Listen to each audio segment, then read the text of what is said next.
Robert കിയോസാക്കിയുടെ rich dad's cash flow quadrant എന്ന പുസ്തകത്തിലെ ചില അറിവുകൾ ഞാൻ മുന്നേ 2 വീഡിയോകളായി ചെയ്തിട്ടുണ്ട്. ആ 2 വീഡിയോസിൻ്റെ ലിങ്ക് ഞാൻ ഡിസ്ക്രിപ്ഷൻ ബോക്സിൽ കൊടുക്കുന്നതാണ്. നമുക്ക് ഇന്നത്തെ വീഡിയോയിലേക്ക് കടക്കാം. ഓരോ വ്യക്തികൾക്കും അവരുടേതായ സ്വഭാവങ്ങളും രീതികളുമുണ്ട്. പക്ഷേ എത്രയൊക്കെ നമ്മൾ വളർന്നു കഴിഞ്ഞാലും നമ്മുടെ രക്ഷിതാക്കളിൽ നിന്നും കേട്ടു പഠിച്ച ചില കാര്യങ്ങൾ നമ്മൾ അങ്ങനെ തന്നെ തുടർന്ന് പോവാറുണ്ട്. നമ്മളത് ഏതെങ്കിലും ഒരു കാര്യത്തിൽ ഓർത്തെടുത്ത് പ്രവർത്തിക്കുന്നില്ല എങ്കിൽ കൂടെ സ്വാഭാവികമായും അതങ്ങനെ തന്നെ ആയിത്തീരും. സ്കൂളിൽ പോയി പഠിച്ച് നല്ല മാർക്ക് വാങ്ങിയാൽ നല്ല ജോലിയൊക്കെ കിട്ടി സുഖമായി ജീവിക്കാം. ഇതാണ് മിക്ക രക്ഷിതാക്കളും പലപ്പോഴായി മക്കളോട് പറയുന്ന ഒരു കാര്യം. പിന്നെ പഠിക്കുകയോ പഠിക്കാതിരിക്കുകയോ ചെയ്യുന്നത് കുട്ടികളുടെ സ്വന്തം കാര്യം. പക്ഷെ അവരുടെ മൈൻഡിൽ ഒരു കാര്യം ഉറച്ചു വന്നിട്ടുണ്ടാവും. എന്താണ്? സ്കൂളിൽ പോയി നല്ലവണ്ണം പഠിച്ചാലേ എനിക്ക് സമ്പാദിക്കാൻ കഴിയൂ എന്നുള്ള കാര്യം. അതോടൊപ്പം നന്നായിട്ട് പഠിക്കാൻ കഴിയാത്ത ഒരു കുട്ടിയുടെ ചിന്ത എങ്ങനെയായിരിക്കും? എനിക്ക് നന്നായി പഠിക്കാൻ കഴിയുന്നില്ല, അതുകൊണ്ട് എനിക്ക് സമ്പാദിക്കാനും കഴിയില്ല. പിന്നീട് അങ്ങോട്ടുള്ള ആ കുട്ടിയുടെ ചിന്തകൾ ഇതിനോട് ചേർത്ത് അവനായിട്ട് ഉണ്ടാക്കിയെടുത്തവയായിരിക്കും. ഏതെങ്കിലും ഒരു തൊഴിൽ നേടി സുരക്ഷ കൈവരിക്കണം എന്നുള്ള ഉപദേശം ഒരു വ്യക്തിയെ എത്രമാത്രം സ്വാധീനിക്കുന്നു എന്ന കാര്യം വ്യക്തമായല്ലോ. നേരെ മറിച്ച് ഔദ്യോഗിക വിദ്യാഭ്യാസം എന്നൊരു കാര്യത്തോട് ചേർത്ത് നിർത്താതെ നീ ഒരുപാട് സമ്പാദിക്കണം, അതിന് നല്ല കുറേ വഴികളുണ്ട് എന്നുള്ള ബോധം കുട്ടികളിൽ ചെലുത്താൻ കഴിഞ്ഞാൽ അതൊരു മികച്ച കാര്യമായി തീരുക തന്നെ ചെയ്യും. സ്കൂളിൽ നല്ല രീതിക്ക് പഠിക്കാതിരുന്നവർ ഭാവിയിൽ ഒരുപാട് സമ്പാദിക്കുന്നത് നമുക്ക് തന്നെ നമ്മുടെ ചുറ്റിലും കാണാൻ കഴിയും. വീട്ടിലായാലും സ്കൂളിലായാലും നമ്മൾ പണം ഉണ്ടാക്കുന്ന കാര്യത്തെപ്പറ്റി ഒന്നും പഠിക്കുന്നില്ല. മനുഷ്യൻ്റെ അത്യാവശ്യ ഘടകമാണ് പണം. എന്നിട്ടും നമ്മുടെ വിദ്യാഭ്യാസത്തിൽ അതിനെക്കുറിച്ചൊരു പാഠവുമില്ല. അതുകൊണ്ട് തന്നെയാണ് കൂടുതൽ പേരും ക്യാഷ് ഫ്ലോ ക്വാഡ്രന്റിൻ്റെ ലെഫ്റ്റ് സൈഡിൽ തന്നെ തുടർന്നു പോരുന്നത്. അതായത് ഒന്നുകിൽ തൊഴിലാളി അല്ലെങ്കിൽ കഠിനാധ്വാനിയായ ഒരു ചെറുകിട സ്വയം സംരംഭകൻ. അങ്ങനെ വരുമാനത്തേക്കാൾ കൂടുതൽ വരുന്ന ചെലവുകളെ പരിഹരിക്കാൻ കടവും വാങ്ങി ആ കടം വീട്ടാൻ വരുമാനം തന്നെ ഉപയോഗിച്ച് സാമ്പത്തികമായി ഒട്ടും മുന്നേറാൻ കഴിയാതെ അങ്ങനെ അങ്ങ് ജീവിച്ചു തീർക്കും. ഒരു ഉദ്യോഗസ്ഥൻ അല്ലെങ്കിൽ ഒരു ഉദ്യോഗസ്ഥ അവർ പഠിച്ചു വളർന്ന അതേ രീതിയിൽ തന്നെ മക്കളെയും വാർത്തെടുക്കുന്നു. ഇതിൽ നിന്നും മനസ്സിലാക്കാം, ഏതൊരു വ്യക്തിക്കും സാമ്പത്തികമായി വളരാൻ ആവശ്യമായത് സാമ്പത്തിക വിവേകമാണ്. സാമ്പത്തിക വിവേകമുണ്ടെങ്കിൽ പണം എങ്ങനെ സൂക്ഷിക്കണമെന്നും പണം കൊണ്ട് എങ്ങനെ പണമുണ്ടാക്കാമെന്നും നമുക്കറിയാൻ സാധിക്കും. ഒരു സ്ഥലമോ വീടോ വാങ്ങിയാൽ നമ്മൾ പൊതുവെ പറയും എനിക്കൊരു ആസ്തിയായി കഴിഞ്ഞു എന്ന്. വീട് ഒരിക്കലും ഒരു ആസ്തിയല്ല, അത് ബാധ്യതയാണെന്ന കാര്യം റോബർട്ട് കിയോസാക്കി അദ്ദേഹത്തിൻ്റെ റിച്ച് ഡാഡ് പുവർ ഡാഡ് എന്ന പുസ്തകത്തിൽ തന്നെ പറഞ്ഞിട്ടുണ്ട്. ഇനി ഒരു തൊഴിൽ നേടി ജീവിതം സുരക്ഷിതമാക്കാം എന്ന് കരുതുന്ന ഒരുവന്റെ കാര്യം തന്നെ പറയാം. ഉയർന്ന ശമ്പളവും ആനുകൂല്യങ്ങളും കിട്ടുന്ന അവസരങ്ങൾ അയാൾ വളരെ ഹാപ്പി ആയിരിക്കും. കമ്പനിയുടെ ഭാഗത്തു നിന്നും ചെറിയ രീതിയിൽ പോലും ഒരു മോശപ്പെട്ട അനുഭവം ഏൽക്കേണ്ടി വന്നാൽ ആ ജോലിയെ വെറുത്ത് അയാൾ പുതിയ ജോലി തേടി പോകും. എല്ലായ്പ്പോഴും അയാളുടെ മനസ്സ് തേടുന്നത് തൊഴിൽ സുരക്ഷ തന്നെയാണ്, അല്ലാതെ സാമ്പത്തിക സ്വാതന്ത്ര്യമല്ല. അതായത് അയാൾ കഠിനാധ്വാനത്തിൻ്റെ വഴികൾ തന്നെയാണ് എപ്പോഴും തിരഞ്ഞെടുക്കുന്നത്. ചിലരെങ്കിലും പതിയെ സ്വയം സംരംഭകൻ എന്ന നിലയിലോട്ട് മാറാൻ ശ്രമിക്കും. ജോലി തേടി കമ്പനികൾ കയറിയിറങ്ങുന്നതിനേക്കാൾ നല്ലതല്ലേ സ്വന്തം ഒരു ബിസിനസ് ആരംഭിക്കുന്നത് എന്ന് ചിന്തിക്കും. റോബർട്ട് കിയോസാക്കിയെ സംബന്ധിച്ചിടത്തോളം അദ്ദേഹം പറയുന്നത് ഏറ്റവും പ്രയാസമുള്ള ചതുരം എസ് ആണെന്നാണ്. ഒരു സ്വയം സംരംഭകന് പരാജയപ്പെടാനുള്ള സാധ്യതകൾ വളരെ കൂടുതലാണെന്നാണ് അദ്ദേഹത്തിൻ്റെ അഭിപ്രായം. കുറേ കാലങ്ങളായി കഠിനാധ്വാനം ചെയ്ത് വരുമാനമുണ്ടാക്കേണ്ടി വരുന്ന ഒരു വിഭാഗമാണിത്. കാരണം മുതലാളിയും തൊഴിലാളിയും അയാൾ തന്നെയാണ്. അഥവാ ഒരാളെ ജോലിക്ക് നിർത്തിയാൽ തന്നെ വേണ്ടത്ര ശമ്പളം കിട്ടാതെ വരുമ്പോൾ അയാൾ ജോലിക്ക് വരാതിരിക്കാനുള്ള സാഹചര്യങ്ങളൊക്കെ വരാം. ബിസിനസ് നോക്കാൻ വേറെ ആരുമില്ല താനും. ഇങ്ങനെ ഒരു ചെറുകിട സ്വയം സംരംഭകന് മല്ലടിച്ചു ജീവിക്കേണ്ട അവസ്ഥയാണ്.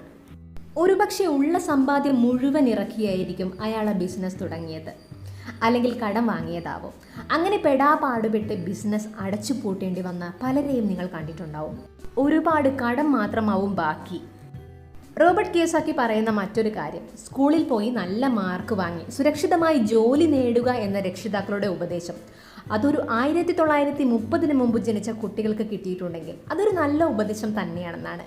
പക്ഷേ പുതിയ തലമുറയ്ക്ക് അത് വളരെ മോശപ്പെട്ട ഉപദേശമാണ്. കൂടുതൽ നികുതിയും കൂടുതൽ കടവുമായി ഞെരുങ്ങി ജീവിക്കാനുള്ള ഒരു മാർഗമാണെന്നതാണ് റോബർട്ട് കിയോസാക്കിയുടെ അഭിപ്രായം. ധനികർ പണം സമ്പാദിക്കുന്നത് തൊഴിലാളികൾ എന്ന നിലയ്ക്കല്ലാത്തത് കൊണ്ട് തന്നെ ധനികർക്ക് കാര്യമായ നികുതി കൊടുക്കേണ്ടതില്ല. നിയമപരമായി നികുതി ഒഴിവാക്കാനുള്ള വഴികൾ B&I ചതുരങ്ങളിലുള്ളവർക്കറിയാം. ക്യാഷ് ഫ്ലോ ക്വാഡ്രന്റിന്റെ ഇടതുവശത്തെ ചതുരങ്ങളിൽ, അതായത് E&S ചതുരങ്ങളിലുള്ളവർക്ക് നികുതി ആനുകൂല്യങ്ങളില്ല. എന്നാൽ വലതുവശത്തെ ചതുരങ്ങളിൽ, അതായത് B&I ചതുരങ്ങളിലുള്ളവർക്ക് ഒരുപാട് നികുതി ആനുകൂല്യങ്ങളുണ്ട്. ചില വരുമാനങ്ങൾ മറ്റുള്ളവയേക്കാൾ നികുതി കുറവുള്ളതാണ്. ഒരാൾ ഒരു തൊഴിലാളി ആയിരിക്കുന്നതിനെയോ അല്ലെങ്കിൽ ചെറുകിട ബിസിനസ് നടത്തുന്നതിനെയോ തെറ്റാണ് എന്ന തരത്തിൽ റോബർട്ട് കിയോസാക്കി പറഞ്ഞിട്ടില്ല. E&S ചതുരങ്ങളിൽ ജോലി ചെയ്യുന്നതിനോടൊപ്പം തന്നെ ആളുകൾ B അല്ലെങ്കിൽ I ചതുരങ്ങളിൽ അറിവുള്ളവരായിരിക്കണമെന്നാണ് അദ്ദേഹം പറഞ്ഞിട്ടുള്ളത്. ക്യാഷ് ഫ്ലോ ക്വാഡ്രന്റിന്റെ 4 ചതുരങ്ങളിലും അറിവുള്ള ഒരു വ്യക്തിയെക്കുറിച്ച് ചിന്തിച്ചു നോക്കൂ. ചിലപ്പോൾ കയ്യിൽ കുറച്ചേ പണമുള്ളൂ എങ്കിൽ പോലും ആ അറിവ് അവർക്കൊരു ശക്തിയാണ്. അവസരങ്ങൾ വന്നുകൊണ്ടിരിക്കും. ആ സമയത്ത് വളരെ ആത്മവിശ്വാസത്തോടു കൂടി പ്രവർത്തിക്കാനുള്ള ഒരു മനസ്സ് അവർക്ക് കൈവന്നിരിക്കും. ഒരു മികച്ച നിക്ഷേപകനാകാൻ നമ്മൾ തീർച്ചയായും പഠിച്ചിരിക്കണം. അതായത് ഒരു തൊഴിലാളിക്ക് ഒരു നിക്ഷേപകനാകാൻ കൂടെ കഴിഞ്ഞാൽ അയാൾക്ക് സാമ്പത്തികമായി മുന്നേറാൻ സാധിക്കും. അതേപോലെ തന്നെ അയാൾക്ക് തൊഴിലാളികളെയെല്ലാം വെച്ച് ഒരു വലിയ ബിസിനസ് തുടങ്ങാവുന്നതാണ്. അതായത് തൊഴിൽ ചെയ്തുണ്ടാക്കുന്ന വരുമാനം ബിസിനസ്സിലിറക്കി അതിലൂടെ ഉന്നതിയിലെത്താം. ഇനി ഒരു ചെറുകിട സ്വയം സംരംഭകനെ കുറിച്ച് പറയുകയാണെങ്കിൽ അയാൾക്കും ഒരു നിക്ഷേപകനാകാൻ കഴിഞ്ഞാൽ സാമ്പത്തിക സുരക്ഷ നേടാം. ചെറുകിട സ്വയം സംരംഭകനിൽ നിന്നും ബിസിനസ് ഉടമയിലേക്കുള്ള മാറ്റം വളരെ മികച്ചൊരു സംഗതിയാണ്. പക്ഷെ വളരെ പ്രയാസമുള്ള ഒരു വഴിയുമാണത്. കോടികളുടെ ആസ്തിയുള്ള പല ബിസിനസ്സുകാരും സ്വീകരിച്ചിട്ടുള്ള ഒരു വഴിയാണിത്. എസിൽ നിന്നും ബിയിലേക്കുള്ള വഴി. ഒരു വ്യക്തിക്ക് ക്യാഷ് ഫ്ലോ ക്വാഡ്രന്റിന്റെ 2 വശങ്ങളിലും മുന്നേറാൻ സാധിച്ചാൽ ആ വ്യക്തി സാമ്പത്തിക സുരക്ഷ നേടി എന്ന് പറയാം. ഒരാൾ ഒരു കമ്പനിയിൽ ജോലി ചെയ്യുമ്പോഴും വീടുകൾ വാങ്ങി വാടകയ്ക്ക് കൊടുക്കുകയോ അല്ലെങ്കിൽ തൻ്റെ പേരിലുള്ള ഏതെങ്കിലും ഒരു സംഗതിയിൽ നിന്നും സ്വയം അധ്വാനിക്കാതെ കുറേ പണം വരുത്തിയെടുക്കാൻ അയാൾക്ക് സാധിക്കുന്നുണ്ടെങ്കിൽ അയാൾക്ക് സാമ്പത്തിക സ്വാതന്ത്ര്യമുണ്ടെന്ന് പറയാം. അല്ലെങ്കിൽ ഷെയർ മാർക്കറ്റിലേക്കും ഇറങ്ങിത്തിരിക്കാവുന്നതാണ്. പക്ഷേ അറിവ് ഒരു പ്രധാന സംഗതിയാണ്. അറിവില്ലായ്മയും ഭയവുമാണ് ഒരാളെ പിന്നോട്ടേക്ക് തള്ളിവിടുന്നത്. പക്ഷേ നമ്മൾ മനസ്സിലാക്കേണ്ട മറ്റൊരു കാര്യം, ബിൽഗേറ്റ്സിനെ പോലെയുള്ളവരുടെ വരുമാന മാർഗം എന്ന് പറയുന്നത് B ചതുരത്തിൽ നിന്നും Iയിലേക്കും I ചതുരത്തിൽ നിന്നും Bയിലേക്കുമുള്ള നിരന്തരമായ ഓട്ടമാണ്.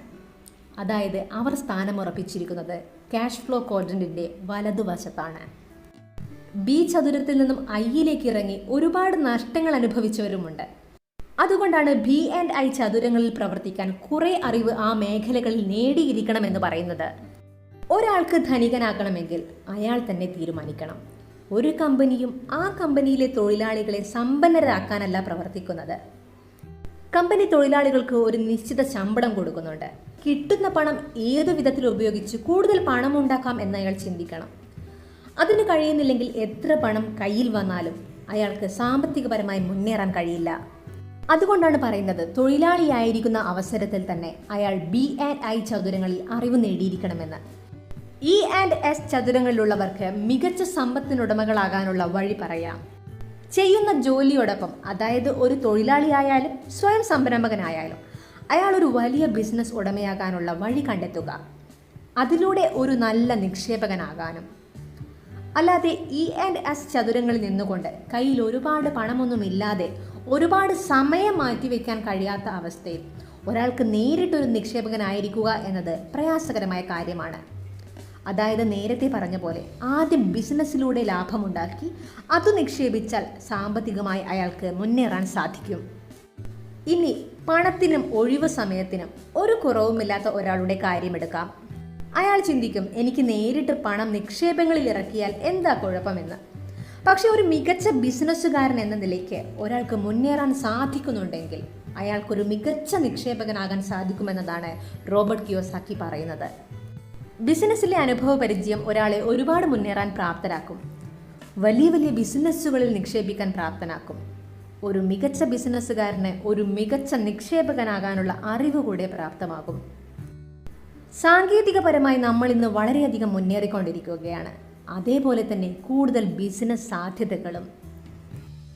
റിച്ച് ഡാഡ്സ് ക്യാഷ് ഫ്ലോ ക്വാഡ്രന്റിൽ നിന്നുമുള്ള ചില അറിവുകൾ ഞാൻ അടുത്ത വീഡിയോയിൽ നിങ്ങളുമായി പങ്കുവയ്ക്കുന്നതാണ്.